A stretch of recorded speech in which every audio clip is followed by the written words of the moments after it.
Сәлем достар, бүгін біз өте жұп-жұқа әрі дәмді болып пісетін құймақ дайындайтын боламыз. Ең әуелі таза ыдысымызға жұмыртқамызды жарып, үстіне тұз бен қантымызды қосып, миксермен араластырамыз. Миксермен ұзақ уақыт көпіргенше араластырудың қажеті жоқ, жай ғана араластырып алсақ жеткілікті.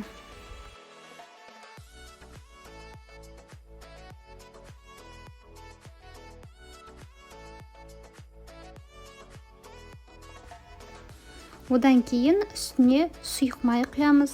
Бөлме температурасындағы сүтімізді және бөлме температурасында қайнаған суымызды құйып, тағы да миксермен араластырып жібереміз. Артынша ұнымызды електен өткізіп отырып саламыз. Ұнды құрамында көрсетілген мөлшерден артық салудың қажеті жоқ. Егер құймақта ұн көп қосылған болса, онда құймағыңыз жұп-жұқа емес, қап-қалың болып піседі. Егер ұнды абайсызда көп салып жіберсеңіз, онда жарты ожау сүт немесе су құйып, құймағыңызды аздап сұйылтып алуыңызға болады. Міне видеода көріп тұрғандарыңыздай, құймағымыздың сұйықтығы осындай болуы қажет.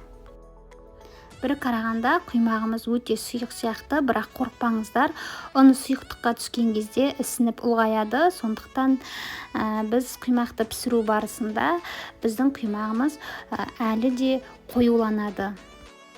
Құймақтарымызды пісірмес бұрын ең әуелі орташа отта табаларымызды жақсылап қыздырып аламыз. Ыстық табамызға жарты ожаудан құймақтарымызды құйып отырып пісіреміз.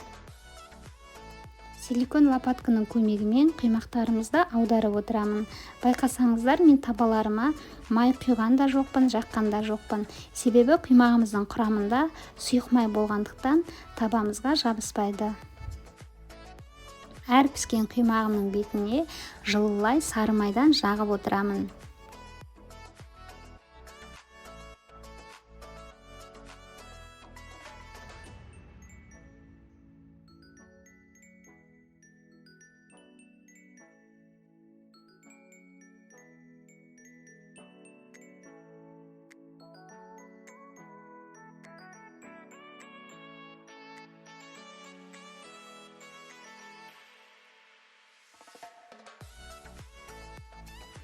Табада құймақтарым піскенше чашкідегі сұйықтығымды жиі-жиі араластырып тұрамын, себебі ұн түбінде тұнып қалуы мүмкін. Міне құймақтарымыз да дайын болды. Дәл осы рецеппен дайындасаңыздар, сіздерде де құймақтарыңыз өте сәтті шығады. Өте жұп-жұмсақ, жұп-жұқа, жан-жақтары күтірлік пісетін құймақтардың бірі. Ал сіздермен бірге болған Әсемгүл. Келесі кездескенше аман болыңыздар.